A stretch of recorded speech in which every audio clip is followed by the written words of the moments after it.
Hello, everybody.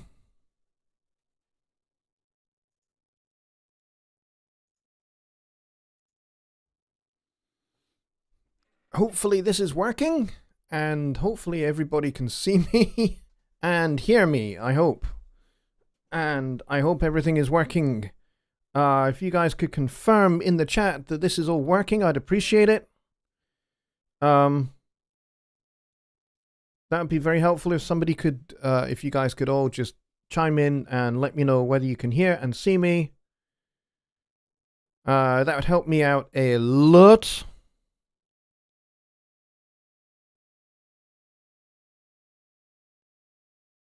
Okay, great. So you can hear me. Excellent. Good. I'm going to try and get Jonny in on the show. I don't quite know how we're going to do that, but we're going to try. I don't know quite how Jonny has things set up, so we're going to have to improvise this, and hopefully we'll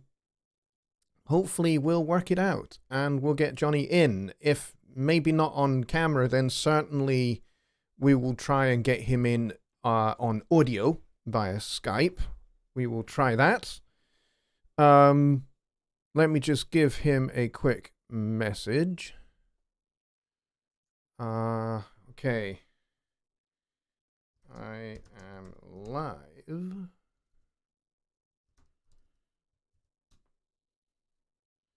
Let's see if we can get Jonny over here. I'll drop him a message over here as well.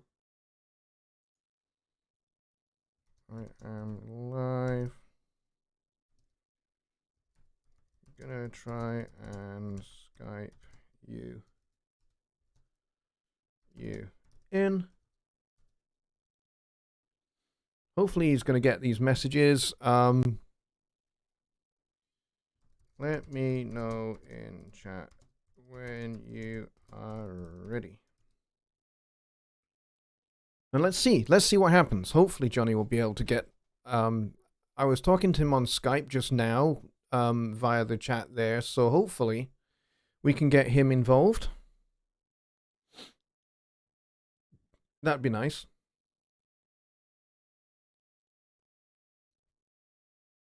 So it looks like there's maybe a local YouTube server issue in the Chicago area that is preventing Jonny from streaming, whereas I can stream, and I have seen other streams taking place, like the Iceland volcano eruption stream is still ongoing. I've been watching that. It looks gorgeous, by the way.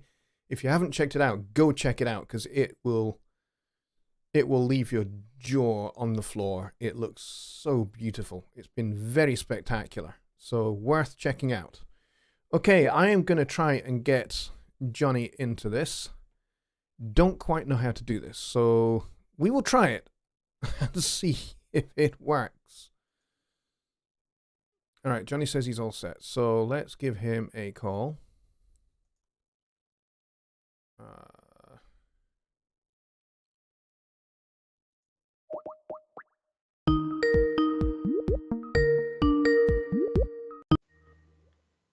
Yellow Jonny. Yes. How are you doing? Hello? Oh, hang on. Can you hear me? I don't hear you, Johnny. Okay, 1 second, Jonny. I know why. Hello? Hello, can you hear me? Yes, I can now. There you go. I had the wrong mic input set on Skype. Oh, okay. No problem. This is just... Are we actually on the air? Yes. Oh. Yeah, I'm live. Hello, folks. I have no idea what happened. None whatsoever. But I tried it from the computer that I did my temporary live stream on. It gives me the same error. It says that live streaming isn't available. Okay, yeah, it must be a local issue, is what I suspect it is. Yeah, it must be, because I can't do it from my phone. I can't do it from any of my devices at all. Let me just see if I can turn you up a little bit in my speakers without causing some feedback. Yeah, that's okay. Let's see. So let's see. We need to put a link in my live stream. so that I can let everybody know where we're at.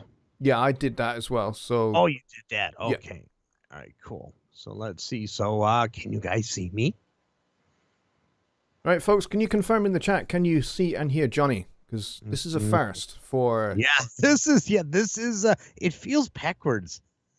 Yes, it does, rather, Nothing doesn't personal. Nothing personal. It just feels backwards.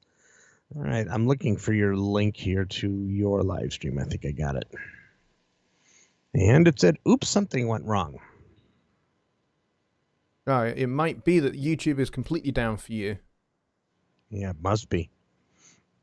Because I can't get there. Actually, I'm actually gonna do a YouTube search. Boy, the last couple of days have been interesting, haven't they? Yeah. My gosh. You know, I went through my whole computer yesterday and I got it all up and running. So that's the good news. Good news is everything is there. All right, JONNYLIP. If I just go ahead and do that, I'm looking for your channel here. I'm just trying to do a search. Yeah, okay. Folks saying that they can see you, which is cool. But can you hear me? I don't know that you want to after all this, but Yeah. Can you hear Jonny? Hopefully you can, because I can see you coming through OBS. So okay, so let's see. All right, I just got. Oops, hold on a second. There we go. All right, I can see. Oh my goodness! Please make me smaller. I'm getting a complex. I haven't quite worked out how to get both of us on the screen yet. So oh yeah, you need 2 monitors to do it. who the hell is calling me on the line? I was gonna say that's not me. I swear. Hang on. Okay. Let me resolve this. Hang on.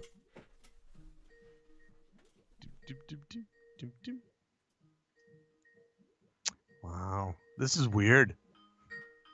Oh dear God. What? All my applications just started doing the Skype ringtone. It's like in the Batman episode Clock King, all of his clocks go off and everything. Windows start breaking and stuff. Oh my goodness. Oh well, folks, I'm a home studio trainer. The home where everything just is up in the air. Yes, we are totally improvising this show. So Yes, we are. Please supply us with some really rather awesome and excellent questions. Yes, exactly. Because we were just gonna do a basic Q&A. Yeah, we were going to do that anyway. Just to see what people, if they're having any. Bob Studio says your car warranty, Johnny. Yeah, let's see. We lost Mr. Dislike in the shuffle. Okay, I know who that is. You know who that is, Johnny, don't you? Yes. Yeah. Good. So it is. It's fun. Yes. We have a Sith Lord and an apprentice disliker. Yes, we do. This is awesome. All right. So anyway, let's see if you could bring yourself on the screen. Then you can use the little version of me to put like next to you. All right. Hang on. I need to turn my camera on Skype to do that, don't I?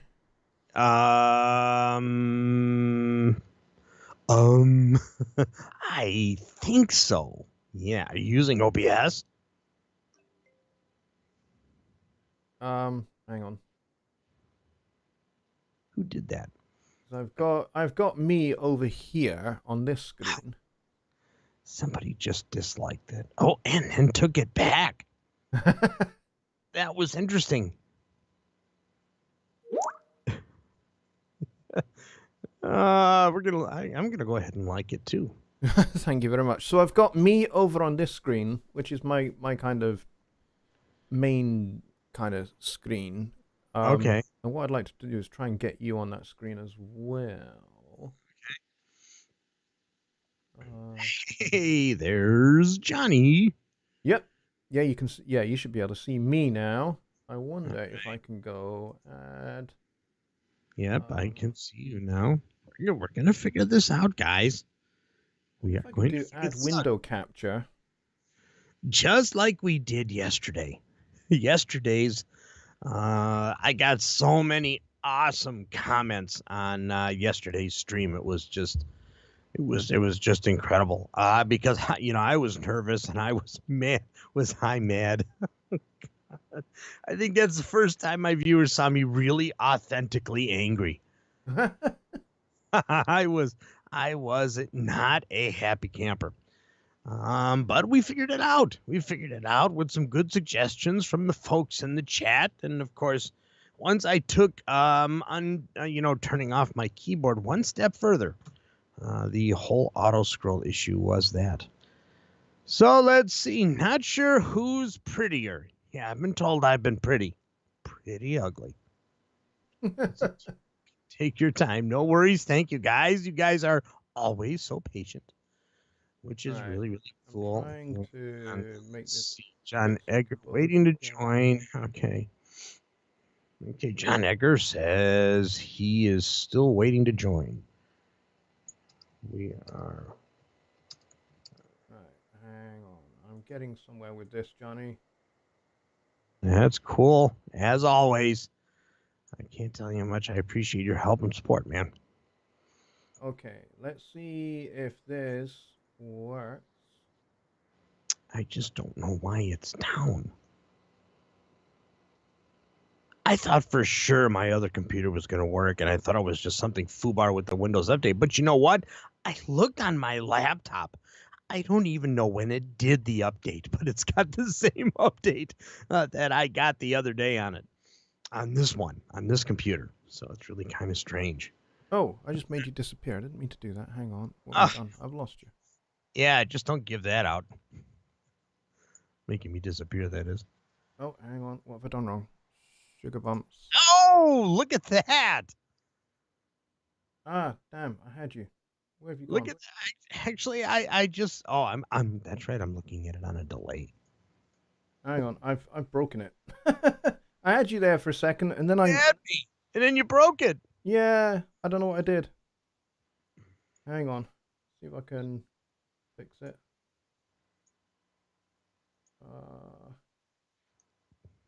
Can I edit that? Yeah, John Hacker said he could, for a second, he could see us both on the split screen.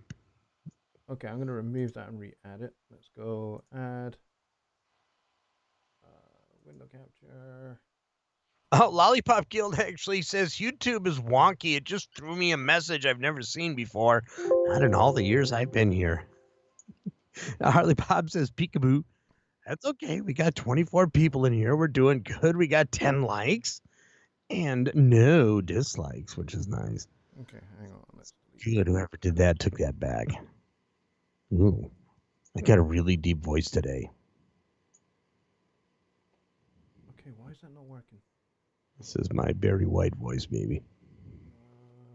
Where are you? Yes. See, home studio trainer in conjunction with Jonny Lipsham Studios. We don't just stop when things don't work. Tomorrow, JG's power will be out. I hope not. Yeah, let's kind of not go there. Yeah, let's not go there. I've had a really good day with my computer. I had a recording session. For those of you that are actually still listening, I only have one disappointment.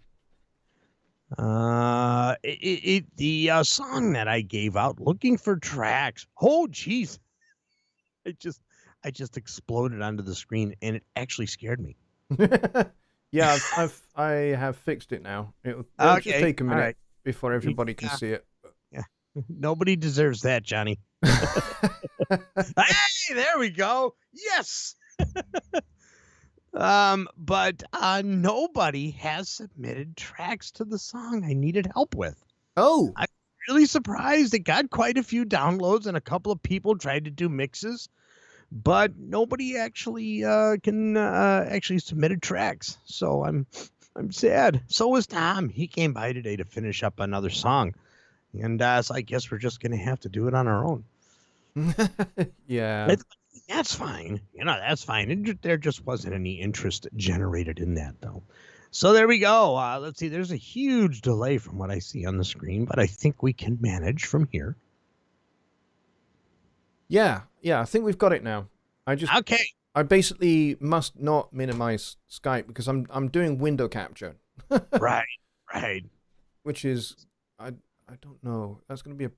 Can I move this without causing a problem for OBS? Oh, I might be I able got to. it. It's 6:38 already. We'll go a little bit later today, folks. And we're not going to cut you off. So if you guys have any issues, Bob City said missed it, GG. I'm not sure what he missed. Okay, so that's all right. So let's see. It is 38 minutes past the hour here on a Wednesday. Welcome to Songwriting Simplified. Of course, songwriting is the only simplified part of today's broadcast. But that's okay. I think we'll survive. Yeah, Lollipop Guild said there's a huge delay. So Lollipop, if you're actually seeing a delay, you need to go to the bottom. And you need to make sure that the stream is playing in real time. Yeah. So try that. Let's see. Ironweed Studio says more time to add tracks. Right. Sure. Exactly. Yeah. Sure. Okay. I don't know what to say, but that's okay. All right. Let's see. Bobby Booth is here. He says hello. And yeah, Bobby. We are in a very strange way today for Songwriting Simplified. So Jonny has the helm today. I do. Yeah, we're making this up. Really making this up. And I just got a couple of messages from some Chicago friends here, and I asked them if they can live stream, and they cannot either. So yeah, I think you're right, Jonny. It looks like a local problem. So it looks like nobody can do that. Yeah, it looks like it must be down locally for you in the Chicago area. So. Something weird, but it's just amazing. I went through my computer last night for everything and checked all of the settings and everything after the huge debacle with that Windows update. And believe it or not, I got everything working. And I have so many people that are actually backdating their OS or doing the system restore to get it all back. And it's sad when you see people actually take the time to do that. And when you take the time to do that, and it really isn't necessary. However, it is a pain in the royal behind to get your Windows working the way it did before the update. So let's see. Lollipop Guild says Jonny is in YouTube purgatory. Ha! Or maybe all of Chicago is. Yeah, you know what? At first I thought it was because I swore a few times on YouTube last night. I didn't mean to. That wasn't anything vulgar, but it was just some things that slipped out. So as I was trying to desperately go on my other computer, I'm like, please, I didn't get banned. I hope I didn't get banned. Because, if you get banned from YouTube, all of your videos go away. Yeah. Everything that I've done in 10 years would go away. And I would be very, very sad. You'd be more than swearing, buddy. Oh, yeah, there'd be a body count. It would be really, really bad. But let's see. Mika Han said, this is certainly less frustrating than HST Lesson 1, how to get your mouse working with your PC. Yes, I agree. Ironweed Studio says, sorry, I thought we had more time to add tracks to your song. Oh, actually, there is no timeline. Yeah, there is no time limit. No. I said that there is no time limit. You guys can go ahead and do that. I said if you wanted a timeline, I said a month, and it's only been a week. So there just isn't a lot of interest in it. I'll have to think of something else. So there you go. Let's see. Lollipop Guild says Guilty Conscience. Yes, I do. Peter Brooks says Windows 10 version 20H2 keeps giving a blue screen. Ooh, that's worse. When you get the blue screen, that's usually a hardware issue. Yeah, hardware incompatibility. Yeah, some hardware incompatibility. So when you get the blue screen of death, the best thing to do is to unplug all extra peripherals. Empty out the USB except for the keyboard and the mouse, and empty out any MIDI gear that you might have hooked up. Interfaces, disconnect it all except for the keyboard and the mouse. Yep. And boot up the computer. It should boot up clean, or it'll ask you to boot in safe mode, which is fine. So what you do is you let it boot in safe mode, and then you back out, reboot, still keep everything unplugged, and then reboot in normal mode and update all of your hardware drivers, especially universal control. Even if you've just recently updated. The Windows update foobarred my universal control, reset my UC mixer for my 1824, just reset everything, and I had to put it all back from scratch. Let's see. Bob Studio says blue screen is usually bad sectors. Actually, I disagree. Not always, but it could be. Yeah. But usually, in my experience, it's some piece of bad hardware. It can be RAM sticks. It can be a chipset. I mean, it could be bad sectors on your hard drive, but Sure. if you've got like SSDs like I have, that's highly unlikely. Right. And I don't have any SSDs on this computer. I got all disk drives. Yeah, my one is all SSD. I must be lucky so far. No problems here. Well, now that you've said that, Bobby. Yeah. Yeah, don't say that, Bobby. Peter Brooks to Bob Studios said no bad sectors, right? So very, very cool. All right, so let's see. 45 minutes gone, and we haven't answered one question. So please feel free if you have any questions, or if just sorting out the Windows issues is something that you guys find useful. Very, very cool. So what did Mika say? I missed something Mika said. He's talking to Ironweed Studio. He said there is more time. I think JG was disappointed that no tracks have been added yet. Yes, that is what I'm disappointed that there was no interest in the song. So I wasn't disappointed in tracks. I would have been happy with anything just to see somebody interested. But that's cool. So let's see. Bob Studio says, why now I'm sad. Now I run sad. Oh, SSD. SSDs, yeah. I gotta learn how to read, man. All right, folks. So we're waiting for the first question of this 45-minute extravaganza. Yep. Some songwriting questions would be good. Yep. I know that a lot of you have got some obvious issues with the new Windows update, which we totally understand. Oh yeah. And we would happily answer those on a different show, but it'd be really cool if we could talk about songwriting and arranging and composing and that kind of thing. That would be great if we could talk about those kind of things. Sure. Aaron Blenton has a question. He says, talk about effective chorus rock writing. Choruses really they are the most important part of your song. And they need to be the punchline of your song. So they need to have, this is your moment to kind of write your most succinct melody that everybody is going to latch onto and they're going to go away singing it after they've heard your song. The chorus is the hook. It's the bait for the fish. That's what it is. So whatever style of music you're writing in, whether it's jazz, whether it's rock, whether it's pop, whether it's salsa, merengue, or Irish traditional folk music, or even Gaelic folk music, doesn't really matter what culture, what style of music it is you're writing. The important thing is that the melody must be something that your listener can absolutely latch onto.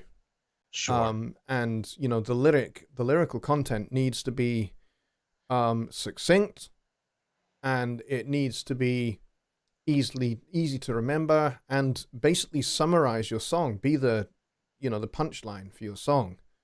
And everything that leads up in your verses is leading towards that punchline. So yeah, it's very, very important. So, harmonically, melodically, your verses could be quite complex, and then you could, by contrast, strip it out, make it nice and simple for the chorus, so that it's much easier for your listener to really grab hold of that particular part of your song without being uninterested in your verse, which is why songwriting is a real challenge. It's a real balancing act of juggling a whole bunch of different elements. Right. Rhythmically, melodically, harmonically, structurally, orchestrationally as well. Because you're balancing all of these things to keep your listener always engaged from bar one, beat one to the fade out. Right. What do you say on that, Johnny? Just you mean as far as the transition? Well, chorus, writing a chorus, what makes a Oh, good chorus? well, to me, the chorus is the unifier. It is what brings all the listeners together for that part of the song. Some people actually like to write what are called anthem songs. And even though you can actually, sing along with the whole song, the anthem part is the chorus. It's the part that you repeat. It's the exclamation point in my view. They usually call them the hook now, but when I was growing up, it was always verse, bridge, chorus, verse, bridge, chorus. Very popular pattern from the Beatles, as to where the Beatles started switching it around with songs like The Word, and songs like that, where the actual chorus was the verse, and then it went into a bridge, and then it went into another chorus verse where like say like for the song The Word is say the word and you'll be free, say the word and be like me. After they would sing say the word, and then they would actually change the lyrics a little bit each time they went into that groove.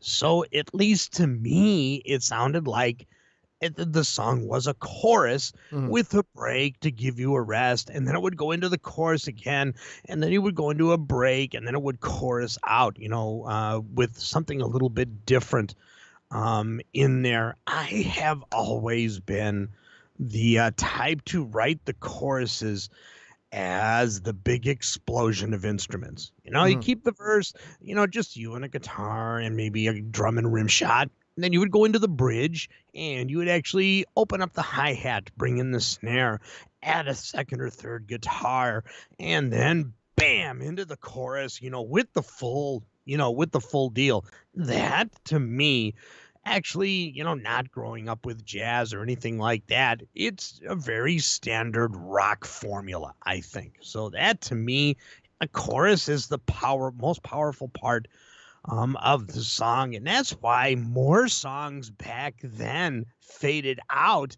because they would quote unquote chorus out as opposed to just ending the song. Yeah. So you don't really hear fade outs too much in rock and pop anymore. Unless it's like a dramatic song and they don't want you to lose the feeling and they just want it to get and it fades off in the background. It's true. Fade outs have become less and less of a commonplace thing, and it's much more about a proper through composed, arranged ending for songs nowadays. Bam, that's it's over. Next song. Yeah, it's really interesting because through maybe the 70s and 80s, it was like every song had a fade out, and it became to a point where, certainly to my mind, it was kind of lazy because you just couldn't be bothered to work out an ending for the song, so you didn't. And then, of course, when the song is performed live, it had a properly composed ending, and everyone's just like, "Oh, I wasn't expecting that." I was just about to say that. You would actually go see them live, and you would actually anticipate, how is this song going to end? Yeah, because I've never heard it end before. And usually, the Beatles were great at it. The Beatles did something that I really got annoyed with. For those of you that are familiar with the Revolver album, or if you're a U.S. person, the Yesterday and Today album, there's a song on there called Dr. Robert. And the song fades out at the end, but it has an ending.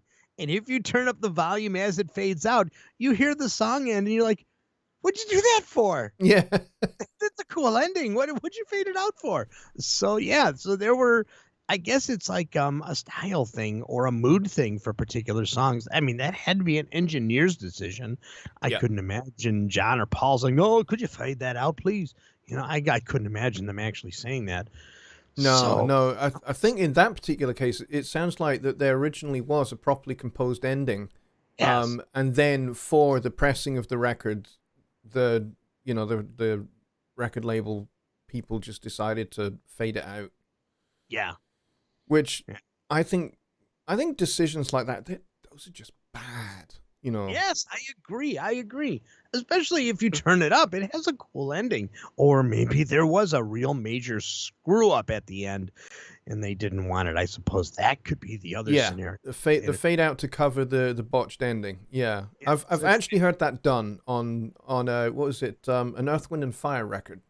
oh, okay. I forget which record it was, where you can, if you like you with the Beatles record, if you crank the volume as it's fading out, you can hear the wheels on the bus coming off, and it it's just like they just totally mess up the ending, and then you can hear them kind of laughing about it. Right, right. And it's just so faint. Yeah. And sometimes when I would do that when I was younger, with the record, I would actually feel like like the guys that play the records backwards just to hear the message. Yeah, you the know, in a secret message. secret message, which usually there wasn't. There were a couple of bands that did that, but Paul is alive still. He's like 80 something years old, right? Yeah, yeah. So that's all of those things. Those are, I think, stuff like that was fun, and you could just imagine. Sometimes the bands would say that, and they would just imagine what these people are doing. How do you play a cassette backwards? Okay, we're gonna take this cassette player apart, and we're gonna pull the wheels around so that we can hear it backwards, or shift the head on the other direction so that so it'll actually play the wrong way on the wrong side. People did that. Yeah, People yeah, did. yeah. I did that with a lot of, when I was a kid. I still to this day don't recall how on earth I did it, but my mother bought a whole bunch of cassette tapes, and I just found a way of taking the actual plastic of the cassette apart, and then reversing the tiny little wheel drums so the tape is backwards, Oh, and then that's cool. reassembling the cassette. You could do that, couldn't you? Yeah, you just have to reverse you just literally flip the tape and then Yeah. reassemble it. You pull the tape over the first wheel Yeah. instead of the little pin, and that would flip the tape. That would flip the tape backwards. You flip the tape backwards, and then you have to spool I have it. to try it now. You had to manually spool it all the way through. Yeah, right. Exactly. Oh, that's cool. I was never able to do it with cassette tapes. I mean, my mother used to get very upset when she would hear her Eartha Kitt cassettes being played backwards. Yeah, right. Exactly. Oh no, doing it with records was always fun because you could never really get a consistent speed with your finger. Yeah. But with some turntables, you had to go in and you had to take that belt off so that you had free reign of playing the thing backwards. That's true. Yeah. I Yeah. hadn't thought about that. There we go. You gave me the cassette idea. I gave you the vinyl idea, and you know what you and I are doing this weekend. Yeah. Finding out which bands had, Yeah. reverse messages. I know there is a record out there where the band, as part of their publicity for the record, told everybody that at the end of the last song, there is a reversed message in there. Oh, man. They told everybody, it's there, go check it out. So everybody was like there, doing what you were doing, kind of with your finger reversing the record Right. along the needle. And it basically says backwards, there is no message. Or, you idiot, you just wasted a half an hour. You are an idiot. Psych. That's all the message is. Just psych. All right. Well, the Beatles did good with the reverse stuff, like, say, on Tomorrow Never Knows and I'm Only Sleeping. And there were a couple of other ones that they did, the backwards stuff. Oh, yeah. Pink Floyd. Yeah, they were good at that. Let's see. Yep. Up Studios has played Black Sabbath backwards. You See God, right? I don't think it's God that you see, but it's an interesting interesting opinion. It's probably the internal structure and workings of a lightning bolt, you know. Right. Exactly. You know when you've been fried. Yeah. I got the whole message. Oh boy.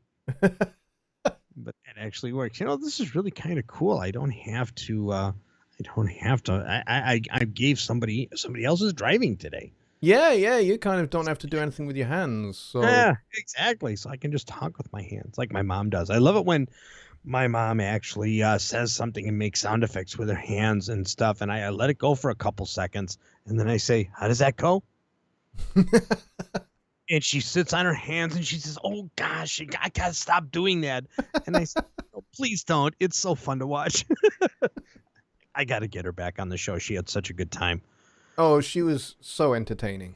Oh yeah, and she's doing well here. Let's see, it was about 4 years ago I had her on the show, and she's still doing well. We had the cancer scare, and she got back on her feet, and it wasn't cancer. But we all treated it like it was. She made up a will. She emptied out her storage space, and oh, by the way, you're gonna live. What? Wasn't planning on that. Well, but if you're gonna, if a doctor is going to screw anything up, that's a good thing to get wrong. I mean, it's stressful, of course. Yeah. But I mean, if you're gonna screw up anything, just tell me. No, you're good. You can go home now. Yeah, you're not gonna die. Yeah, you're not gonna die. And you know what? That's exactly the way she handled it. Just like that. And we could have sued the hospital and stuff like that, but they forgave all the medical bills. So we're just like, okay, We're not sure. Nope. The good thing was we got our house in order, but that's not why we're here anyway. So, so very, very cool. So let's see. We got 25 people in here right now. We got 13 lights, and Mr. Dislike found us. And but that's fine. Do you want to pick out some questions there, Johnny? Let's see. What do we got here? Let's see. Lollipop Guild at Jonny Lipsham. Let's see. How do you approach writing a bridge? What's the focus on the content? And is it more of a break or more of a lead up? Ooh, that's a great question. That is a really good question because there are so many different approaches to a bridge. One is actually that you treat it like a break. Like you are putting the song on pause and kind of exploring something else, and then you go back into your final chorus. There's a lot of songs that do that. It's not. It doesn't tend to be the way that I do it. For me, a bridge kind of builds towards the chorus. Right. So you're kind of ratcheting up the tension a little bit harmonically, and you're kind of moving the listener's ear in the direction of something else that's going to happen. We're either going to go into a chorus or we're going to go into, kind of an epic tenor sax solo or a guitar solo or a kazoo solo or a solo on one of these. A kazoo solo. I kind of like that. That's kind of neat. Let's see, Harley Bob. Heavy metal kazoo. Yeah, right. Distorted kazoo. He says, can you explain how to get your drum kits from Dropbox into S1? How to get your drum? Sure. The easiest way is once you download it. If it is in a zip file, it usually is in a zip file. You unzip it, and then you actually open up an empty song with Impact open. Put the file that you downloaded on your desktop, and then go to Impact and use the import feature in Impact. And then you go ahead and you browse, choose the file, and make sure you choose to actually import the preset, not just open it. And then it'll actually install everything on the computer. It should be that easy. Yep. Yeah, I've done that. I think I've done that with one of your drum kits before, actually. Yeah. Yeah, exactly. So the most popular one is the 70s drum kit. The Mick Fleetwood kit. That one gets a ton of downloads because it's just a natural sounding very 70s, very Fleetwood Mac, the Eagles, with that that snare, Yeah. really doesn't have much to it, but it sounds good. It Yeah, sounds really it's the old trick of the Ludwig snare drum, the 14 by 6.5 inch snare yeah, drum, with a tea towel over the top, and that's how you get that sound. gotcha. Oh, that makes sense. And Ringo used to put towels on his drums. Yep, that's exactly how you get that kind of Yeah. really kind of dead dry sound. Yeah, I always liked his early 60s snare from the earlier songs Yep. rather than the ones from like Rubber Soul and Revolver, where they were just very dead flat. There was like nothing in the room. There was no room ambience or anything like that. I mean, they sounded good for the song, but I much preferred that nice rim stick popping snare from the early days. I think some of that's maybe a difference in miking techniques as much as Oh, it I'm is, sure it is. You're absolutely right. I'm sure it is because, back in the day, they didn't have booths, sound booths yeah. for the drums. They would usually just set up like partitions just to keep the bleed Yeah. from the instruments. Okay, so Bob Studio says, I had a question from a guy who wanted to split his guitar in 8/8 time. First time I ever heard of 8/8. I don't even. Is it eight? Wouldn't it eight just be? Eight eight is essentially the same as 4/4. Oh, okay. Although I have seen 8/8 being written as 8/8, and there's a reason why it's written that way sometimes, and that is because when you're in 4/4, you think of groups of 4 or groups of 2 eighth notes, but when you're in 8/8, that doesn't apply. So you can divide those 8 eighth notes into different groupings. That are not necessarily, kind of 2s and 4s. So, Right. you could go with, a group of 6 eighth notes and a pair of eighth notes, or, some other combination of groupings that you can have for those 8 eighth notes. So, so what the idea of that is that you give the impression of being in an odd meter, when you're not really. Like, you can easily just set up a 4/4 click, which is clicking on every quarter note, and even though they're playing these different groupings within the 8 eighth notes, which is what 4/4 is, because 4/4 is 4 quarter notes. Do the math. You get quarters, then eighths, then 16ths, then 32nd notes, and so on when you subdivide the beat. So we're only talking about subdividing the beat so that each beat is in half. So you get 2 eighth notes for each quarter note. And instead of going 1 and 2 and 3 and 4, and which is much more conventional kind of, that's how a rock beat is, basically 1, 2 and 3, 4, 1, 2 and 3, 4. And I'm smacking my mixer to death with my fingers. Ouch! But, that's how a basic rock beat is. But what if you want to group those 8 eighth notes in a completely different way, rather than 2s and 4s? Then having a time signature of 8/8 allows you that flexibility. So instead of going 1 and 2 and 3 and 4, and you're going 1, 2, 3, 4, 5, 6, 7, 8, 1, 2, 3, 4, 5, 6, 7, 8, 1, 2, 3, 4, 5, 6, 7, 8. It's the same thing. But you can go 1, 2, 3, 4, 5, 6, 7, 8, 1, 2, 3, 4, 5, 6, 7, 8, 1, 2, 3, 4, 5, 6, 7, 8, or whatever it is you want to, however it is you want to group those eighth notes, and give the impression of being in an odd meter when you're really not. You can still put a quarter note pulse to it with no trouble at all. That's actually pretty cool. It'd be something like, I'm just doing the accents where you did the 1, 2, 3, 4, 5, 6, 7, 8, 1.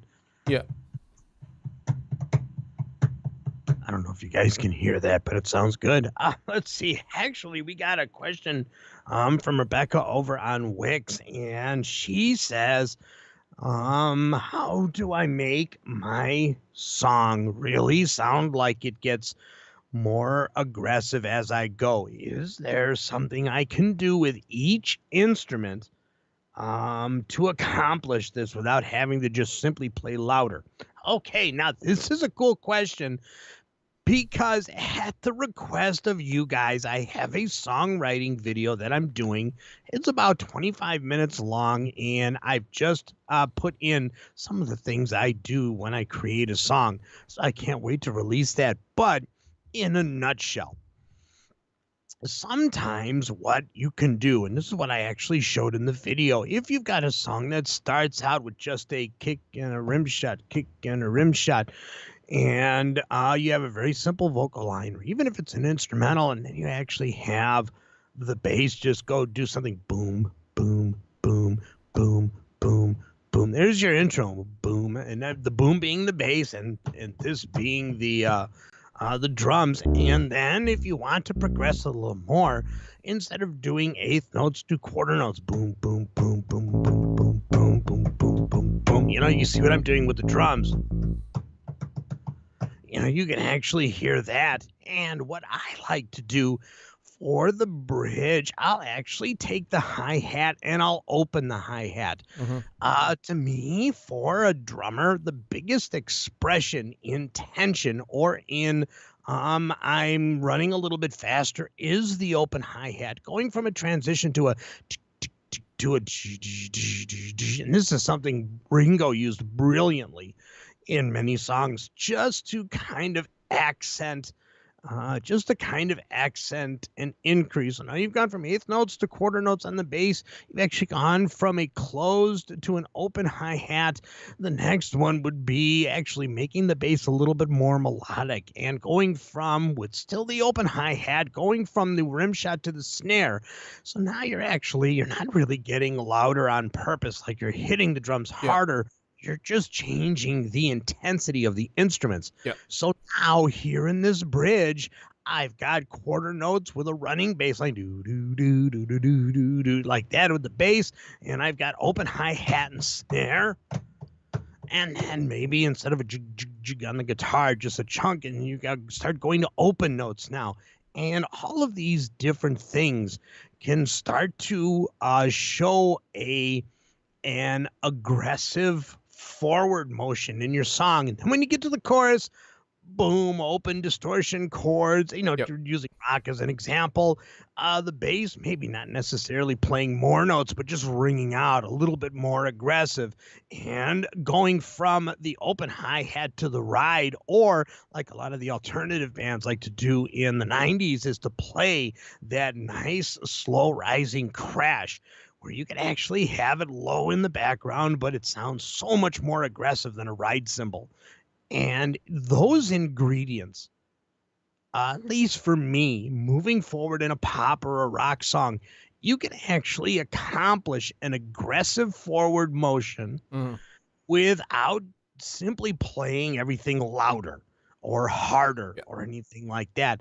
And even if you played with the same intensity on the bass and you're just starting to do more with it, the more you do, the more aggressive. And I think as a drummer myself, being a better drummer than I am anything else, the drums are important for your overall expression. You know who used to do a great job with that, Johnny? Was the drummer for Toad the Wet Sprocket. I don't know if they had any albums after that first one that they did, but those songs, if you listen to that first album from Toad the Wet Sprocket, and the name escapes me at the moment, if you listen to those songs, the drums they talk. The drummer makes the drums speak to you, and just what he plays a little bit in the background, even if the other instruments don't follow or they're not doing anything else other than the same thing they did in the intro, the drums are really opening up and actually causing the conversation in the song to change a little bit, to become a little bit more aggressive, to become a little bit more forward moving. So, Rebecca, there's a very long answer to a very simple question. I hope that helps. To kind of summarize a little bit there as well, Yes, please. you can achieve a complete change of sound in your song without changing the dynamics at all. So everybody can still be kind of like that middle kind of dynamic area. And all you do is or even if you did want to increase the dynamic range of that section, you can do it without making things louder.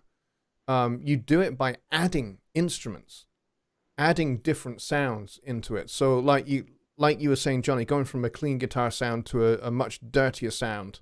Yes. That's a textural change, and that textural change can shift the mood of the song quite significantly just by introducing one distorted guitar and then dropping that out again as you go into the next verse. So you can certainly do that. You can certainly change the way the drummer plays, and the way the bass player plays, and kind of busy things up a little bit more.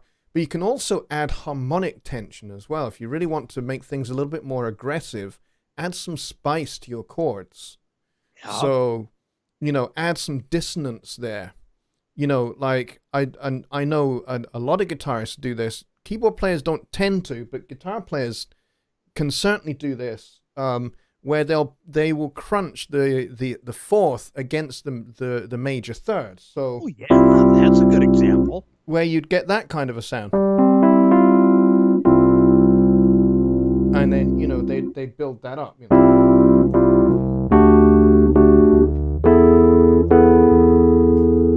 And so that kind of upward motion of the chord changes combined with the dissonance kind of changes the mood altogether, and kind of like sets you in motion for the next section of the song, which it is a good thing to have some contrast. So maybe make it a little bit busier, like Jonny was saying. Make the drums kind of have a little bit more of a busy pattern to play. Make the bass player play something a little bit more than just, as a bass player, that gets, that you lose interest quite quickly. Make the bass player do right.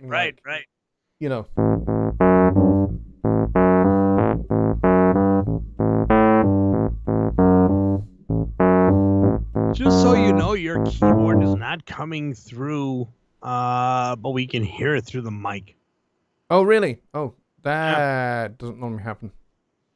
I can change that. Naughty. I don't know why that. Very cool. 24 people in here, 15 likes, and Mr. Dislike found a new home. Oh, you know what, Jonny? I just realized I'm not subscribed to your channel. Naughty, Jonny. Oh, guy. I am subscribed. It just.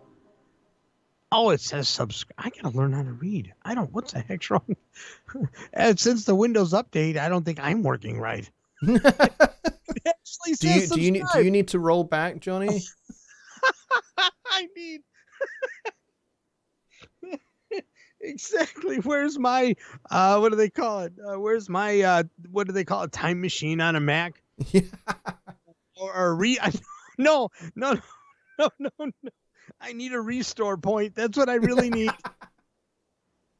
I need a flipping Is that where we go back to that point where we both had hair, right?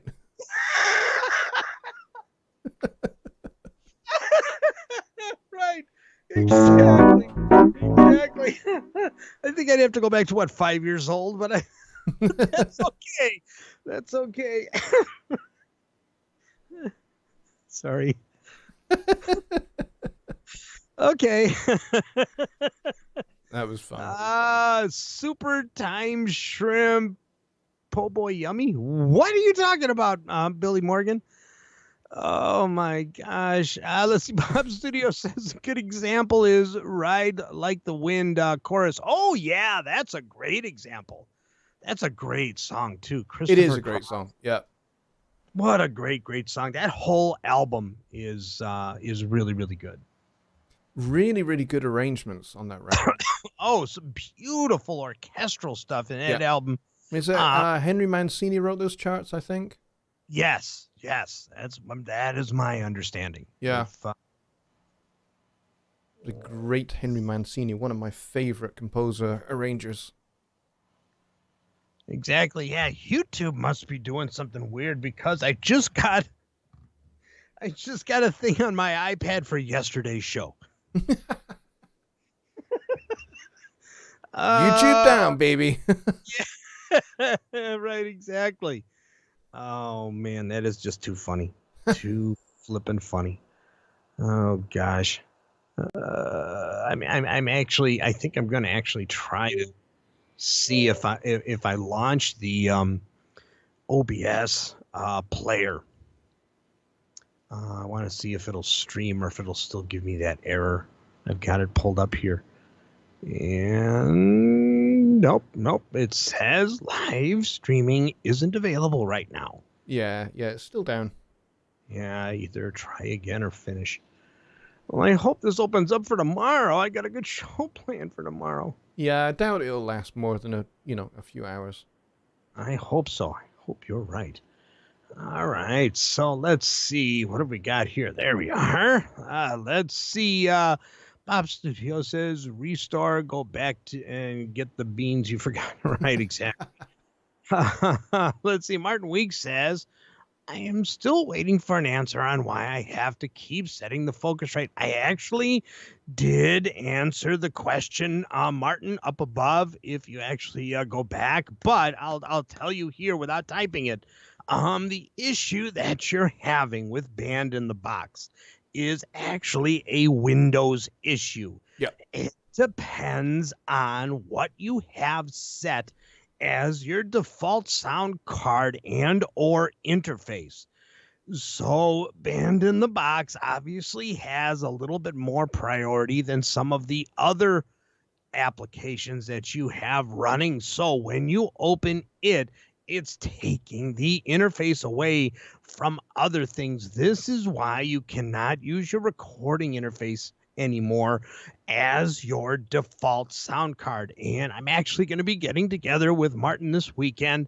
We're going to do a Zoom or Skype session, and I'm going to remote into his computer, and we're going to see if we can get that all sorted this Sunday. Martin and I have an appointment for Sunday afternoon. It'll be like 1 o'clock, 2 o'clock, something like that. So, Martin, we will work that out. You will work that out. But if you go back up the chat here, you will see where I answered that and said the whole thing. So I hope you heard my answer this time. It's a pain in the butt Windows issue. It is. Because, I mean, it happens with just about every DAW that there is. It's not just exclusively the Band in the Box. It's the way ASIO works on Windows. And Bob says you need to use the Focusrite ASIO driver. And actually, the ASIO driver is the default driver for the Focusrite. And that is what is having a problem with Windows. That's why you can't do that.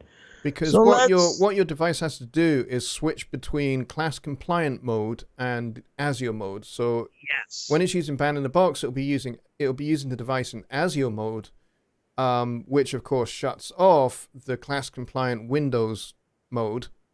In most cases, that's the case. My computer doesn't do that. Right. So I'm sure Martin's gonna come in and say, well, it used to work, and you are correct. Yeah. In older versions of Windows, it was more freestyle and more freeing in order to be able to go back and forth. For some reason, that changed. It's a known issue. Everyone complains about it.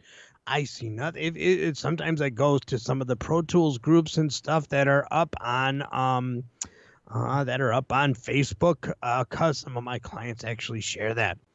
So let's see. Martin Weeks says, actually, the driver for my interface works in Studio One, but to listen to anything else, I have to keep setting up the Focusrite ASIO driver. Yes, exactly. Yep. Because other applications are taking that and changing it. Yeah. So you're going to have to keep doing that, Martin, until you and I get together in the machine and actually figure out where the default is, and if the priority setting for the interface is set or not. Sometimes you have to set it one way on one computer and you do something totally different on another. And the release... and both computers can be PCs. And you can still have to do it totally differently. Yeah. Yeah, exactly. And, and there are some folks out there that they just don't get it to work. It's if they want to use their recording interface for two different apps, there's just really no workaround. Some people have to do a reboot. Yeah. And it's insane. But it's a known issue. It is. And Sonus is aware of it, and all the other apps are aware of it. And if you go to some place like homerecording.com, which is a place for people that, that just for every DAW and everything like that, or what's the other one? Gear Sluts. Formerly known as Gear Sluts, yes. Oh, what is it now? Gear Space. Gears, that's stupid. Okay, but that's okay. Okay, but either way, you will see dozens, if not hundreds, of posts with people actually having that problem. So, but we'll figure it out, Martin. We will. I've always said that Gear Sluts and MySpace should just have a name trade. That'd be hilarious. my sluts, nice. That's just wrong. Bob Studio says Focusrite has a different ASIO driver. Yes. Yeah. And it's actually, in my opinion, doing support for Studio One and having to deal with the Focusrite drivers. They are very infantile. They are so annoying. Focusrites are the most annoying interfaces on the planet. And they are totally unforgiving. Yeah. The Personas drivers, ASIO drivers, I have more success trying to set it up the way Martin wants it than I do with any other actually, no, not any other driver. The RME drivers are very much like the Personas drivers as far as their flexibility with different apps. Yep. Okay, let's see. Lollipop Guild says ASIO gave me a lot of problems too. Not Focusrite related. I've got Focusrite. It's ASIO and Windows. Yes. Flaky operations had the same problems you are, and that was before I got a Focusrite. Okay, there you go. So that gets it there. And then Markin, I don't know who Markin is. Martin's here. He says, I got it. I'm just still confused as to why Band in the Box has to be reset to make the live stream audio work, for example. Yes, and it's not a Band in the Box issue. It's how it's set up in Windows as a priority application. I'm not quite sure where the setting is. Somebody on here might know, but you can set certain applications to give exclusive mode. Yep. Right, to give exclusive mode to certain things. And I'm thinking Band in the Box actually has that set. And I think if we change that, we can keep that from happening. So let's see. So Martin Weeks also says, I've had no issues with my Focusrite for 5 years. Yes, it's not a bad thing with the Focusrite. It's actually a Windows problem. Yeah. Because Windows isn't treating these drivers like it used to, just has Personas. So, it is, I think Personas really has a good grip because I don't have those issues anymore. But this is why I set all of my applications to the Windows internal and keep all of my Studio One to the interface and never open, like let's say I have my Vegas software also set to the Personas interface because I do some recording with Vegas for certain things. And I never open up Vegas and Studio One at the same time because what's going to happen is what you're experiencing right now. Yep. So hopefully, let's see. Lollipop Guild says, can I join in on this Zoom? I'd like to learn more about this too. I didn't know there was a Zoom that was happening after this. Unfortunately, I have to go to work. Yeah, it is the first I've heard of that. But you're right, Martin. It is just weird. Yeah, it is. It is totally weird. I mean, my computer has no internal sound card. Well, see, that's why yours runs so smooth. Yeah. Yeah. So, I mean, in my case, I just have the one interface that handles everything. I mean, I can play, I've done this. I can play a Studio One song, a YouTube video, and something from Spotify all at the same time. Right. Yeah. and it works. I mean, it's a hell of a noise, but it works. Right. Yeah. And that's why the release audio device in the background works for you. I never use it. I don't need to. Right. That's why you don't have to set it. Yeah. I never have that box checked. I mean, right, because there's no other choice. Yep. For your applications. Now, I'm not saying that everybody should rip out their internal sound card, but even for some people, that doesn't work either. No, you're right. You're absolutely right. I've dealt with this in support a few times where, the guy I'm dealing with has pretty much exactly the same thing as me. No internal sound card. He's just using a dedicated audio interface, and he's using that for everything. And he says, but as soon as if he has Studio One open, and as soon as he opens YouTube, Studio One shuts off. Yep. And vice versa. So, I'm just like, that's so weird that happens for you, but it doesn't happen for me. And we have exactly the same settings. It's just, it's one of those quirks of PCs, I think. Yep, exactly. And, I've seen very similar stuff go. Martin says I should rip out my sound card. No, don't do that. I've seen even Macs have a similar issue, although it is fixable on a Mac, and usually it's the same problem. Sometimes that issue can be fixed by creating an aggregate device, so that which is something that not Studio One, which is something that Windows doesn't do natively. To actually switch back and forth when you're having those issues with different applications. That's the same problem I was having, says Lollipop Guild. Very, very cool. All right. Hey, it is 30 minutes past the hour, and Johnny, I have to go. I have to go to work today. Yeah, you do. You have to go and earn your bucks, man. Yes, exactly. So thank you so much for taking over today. I can't tell you how much I appreciate it, and hopefully I will be back on the air tomorrow. Yeah, I hope you will. And but let me know kind of what happens. Give me the heads up. But I will for sure. But yeah, this is actually fun. Actually, getting you into my show for first time. I enjoyed it. It's kind of just put my hands behind my head and talk. Yeah, I mean, I think the last time we did this was when we did my initial setup in here. Do you remember? And yes, I do, and that was a long one too. yeah, that was the last time we did that, and we've not done it since. I think we've talked about doing it, but never actually done it. I've talked about having you on my Sunday Night Live show, and we've just never got around to it. So yeah, no problem. This actually worked. At least now we know how to do it. Yeah. All right, cool. All right, guys, I'm going to hang up now. I'll see you guys tomorrow night. If anything happens, Johnny, I will give you a holler, and thanks again for helping. You're welcome, buddy. Thanks for coming. All right. See you, folks. Cheers, Johnny. And there we go. Johnny is out of the call. And I think we can all agree that was lots of fun having Johnny in the show. I'm just going to straighten up my window again a little bit, if I can center it. Right, I'm going to transition that. Can somebody tell me if that is centered? It might not be. Make myself a little bit bigger as well. There we go. I'm not very good at judging whether things are centered or not.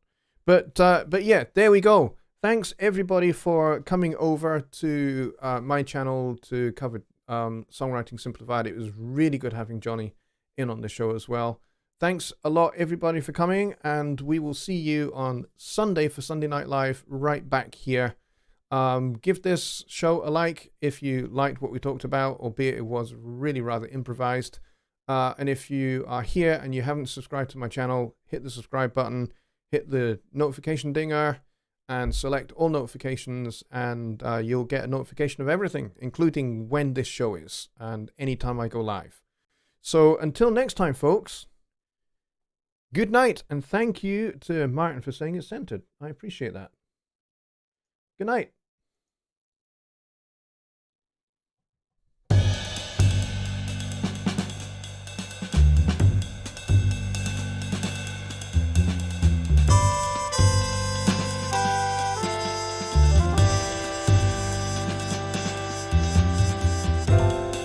Soon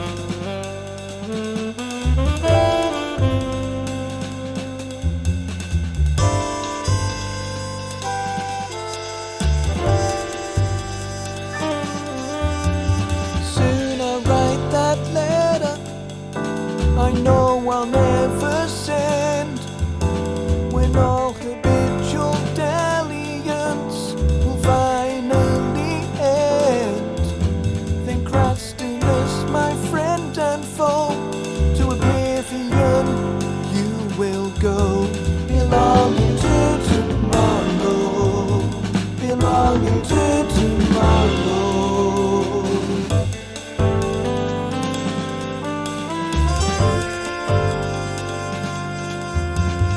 Soon I'll make that journey out to paradise.